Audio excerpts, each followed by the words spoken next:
حضرت شداد بن اوس رضی اللہ تعالیٰ فرماتے ہیں کہ ہم صحابہ کرام علیہ رضوان اللہ پاک کے آخری نبی رسول ہاشمی صلی اللہ تعالیٰ علیہ وسلم کی خدمت میں حاضر تھے. آپ علیہ السلام نے ہم سے پوچھا حل فیکم غریب، کیا کوئی تم میں اجنبی تو نہیں بیٹھا؟ صحابہ کرام نے کہا نہیں حضور، ہم سارے مسلمان ہی ہیں اور کوئی غیر نہیں ہے. تو نبی پاک علیہ السلام نے فرمایا ایسا کرو دروازے بند کر دو.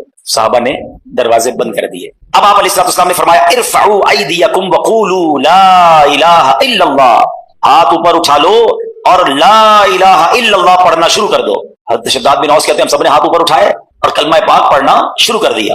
کچھ دیر اسی طرح ہم ذکر کرتے رہے، نبی پاک ذکر کرواتے رہے، اور اس کے بعد مالک کے جنت قاسم نعمت صلی اللہ تعالی علیہ وسلم نے خوشخبری سناتے ہوئے فرمایا ابشروا فإن اللہ قد غفر لکم، تمہیں بشارت ہو کہ بے شک اللہ پاک نے تمہیں بخش دیا ہے. مزید آپ علیہ السلام نے یہ بھی فرمایا کہ الحمدللہ اے اللہ پاک تو نے مجھے یہ پاکیزہ کلمہ دے کر بھیجا، اسے پڑھنے کا حکم دیا اور اس پر جنت کا وعدہ بھی فرمایا، بے شک تو اپنے وعدے کے خلاف نہیں کرتا. سبحان اللہ. تو کلمہ طیبہ افضل الذکر لا الہ الا اللہ، اس کے کمال کے فضائل ہیں. کیا خوبصورت سورہ کوثر. سورہ کوثر کا تعارف.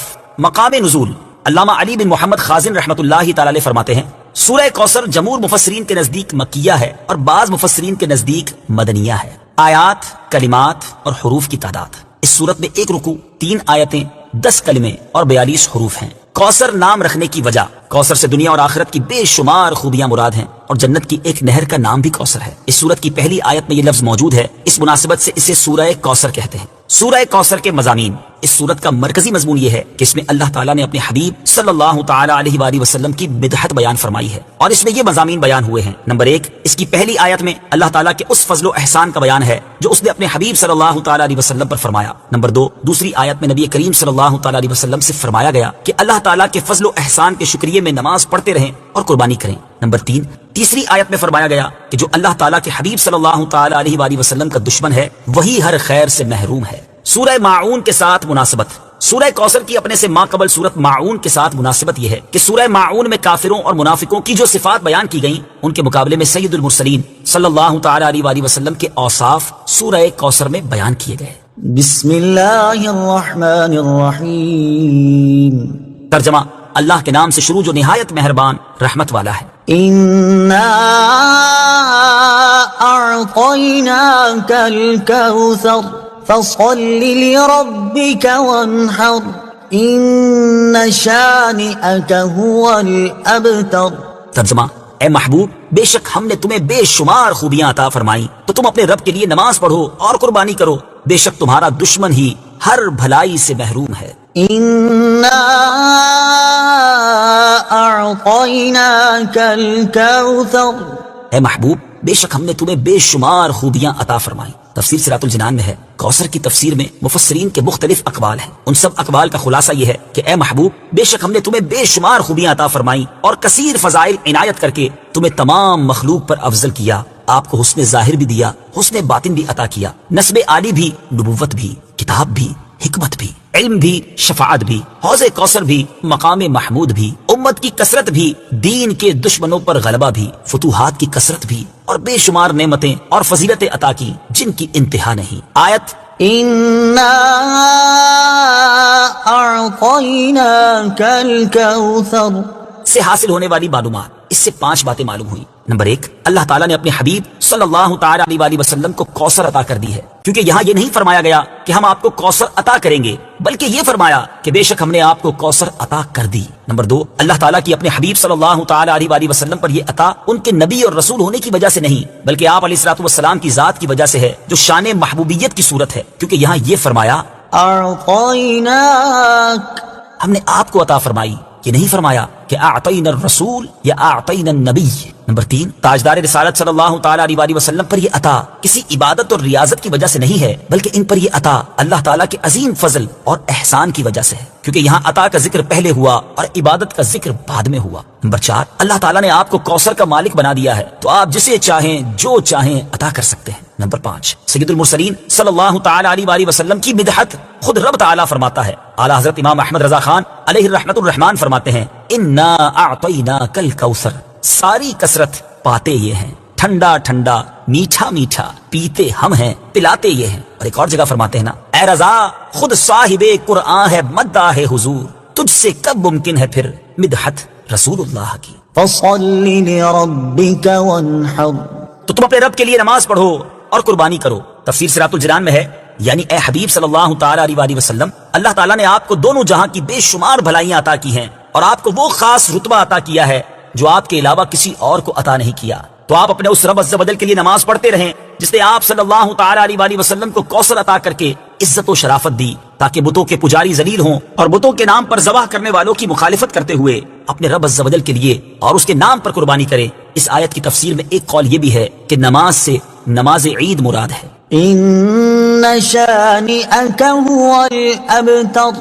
بے شک تمہارا دشمن ہی ہر بھلائی سے محروم ہے. تفسیر صراط الجنان میں ہے. شان نزول، جب سید المرسلین صلی اللہ تعالی علیہ وآلہ وسلم کے فرزند حضرت قاسم کا وصال ہوا تو کفار نے آپ کو ابتر یعنی نسل ختم ہو جانے والا کہا، اور یہ کہا کہ اب ان کی نسل نہیں رہی، ان کے بعد اب ان کا ذکر بھی نہ رہے گا اور یہ سب چرچا ختم ہو جائے گا. اس پر یہ سورہ کریمہ نازل ہوئی اور اللہ تعالیٰ نے ان کفار کا بالغ رد فرمایا اور اس آیت میں ارشاد فرمایا کہ اے حبیب صلی اللہ تعالی علیہ وآلہ وسلم، بے شک تمہارا دشمن ہی ہر بھلائی سے محروم ہے، نہ کہ آپ، کیونکہ آپ کا سلسلہ قیامت تک جاری رہے گا. آپ کی اولاد میں بھی کثرت ہوگی اور آپ کی پیروی کرنے والوں سے دنیا بھر جائے گی. آپ کا ذکر منبروں پر بلند ہوگا. قیامت تک پیدا ہونے والے عالم اور واعظ اللہ تعالیٰ کے ذکر کے ساتھ آپ کا ذکر کرتے رہیں گے، اور آخرت میں آپ کے لیے وہ کچھ ہے جس کا کوئی وصف بیان ہی نہیں کر سکتا. تو جس کی یہ شان ہے وہ ابتر کہاں ہوا، بے نام و نشان اور ہر بھلائی سے محروم تو آپ کے دشمن ہیں. اعلیٰ حضرت امام احمد رضا خان رحمۃ اللہ تعالی علیہ اس سورت کی تفسیر بیان کرتے ہوئے فرماتے ہیں، عاص بن وائل شقی نے جو صاحبزادہ سید المرسلین صلی اللہ تعالی علیہ وآلہ وسلم کے انتقال پرملال پر حضور کو ابتر یعنی نسل بریدہ کہا، حق تعالی نے فرمایا انا اعطیناک الکوثر.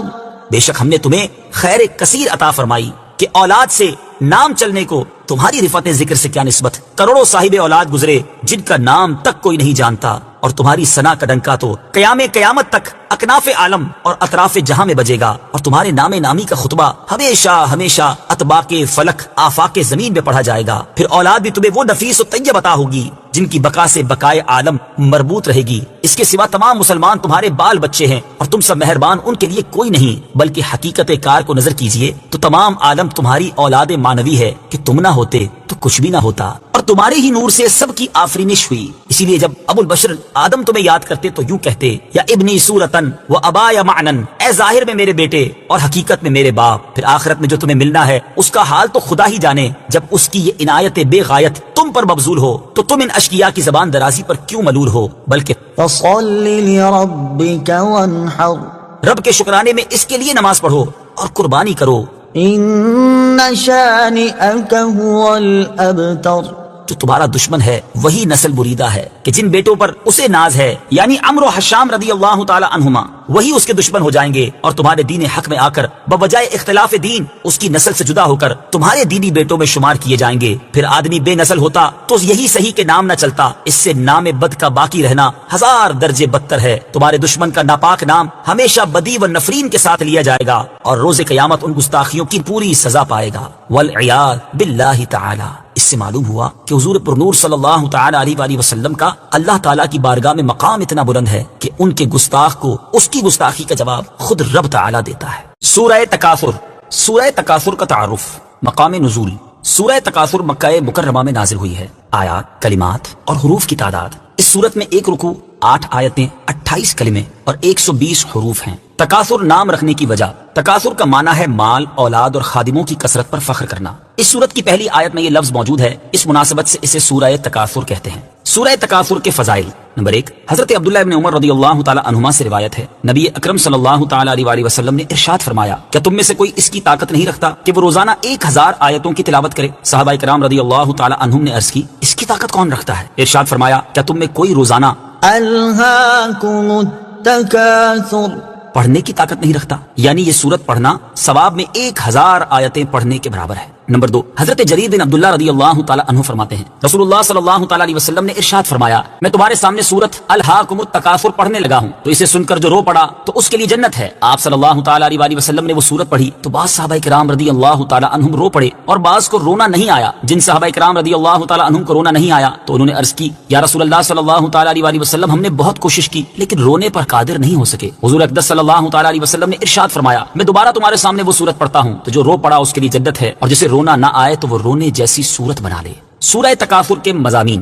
اس سورت کا مرکزی مضمون یہ ہے کہ اس میں فقط دنیا کی بہتری کے لیے عمل کرنے کی مذمت بیان کی گئی اور آخرت کے لیے تیاری نہ کرنے پر تنبیہ کی گئی ہے، اور اس سورت میں یہ مضامین بیان ہوئے ہیں۔ نمبر 1، اس سورت کی ابتدا میں بتایا گیا کہ زیادہ مال جمع کرنے کی حرص نے لوگوں کو آخرت کی تیاری سے غافل کر دیا ہے، اور یہ حرص ان کے دلوں میں رہی یہاں تک کہ انہیں موت آ گئی۔ یہ بیان کیا گیا کہ نزا کے وقت زیادہ مال جمع کرنے کی حرص رکھنے والوں کو اس کا انجام معلوم ہو جائے گا، اور اگر وہ اس کا انجام یقینی علم کے ساتھ جانتے تو مال سے کبھی محبت نہ رکھتے۔ نمبر 3، اس سورت کے آخر میں یہ بتایا گیا کہ مرنے کے بعد مال کی حرص رکھنے والے ضرور جہنم کو دیکھیں اور قیامت کے دن لوگوں سے نعمتوں کے بارے میں پوچھا جائے گا۔ سورہ قارعہ کے ساتھ مناسبت۔ سورہ تکاثر کی اپنے سے ماقبل سورت قارعہ کے ساتھ مناسبت یہ ہے کہ سورہ قارعہ میں قیامت کی بعض ہولناکیاں بیان کی گئی، اور اس سورت میں جہنم کا مستحق ہونے کی وجہ بیان کی گئی کہ لوگ دنیا میں مشغول ہو کر دین سے دور ہو جائیں گے اور گناہ کرنے لگیں گے جس کی وجہ سے انہیں جہنم میں ڈالا جائے گا۔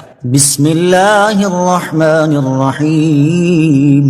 ترجمہ اللہ کے نام سے شروع جو نہایت مہربان رحمت والا ہے۔ الہاکم التکاثر حتی زرتم المقابر۔ ترجمہ زیادہ مال جمع کرنے کی طلب نے تمہیں غافل کر دیا یہاں تک کہ تم نے قبروں کا منہ دیکھا۔ الہاکم التکاثر۔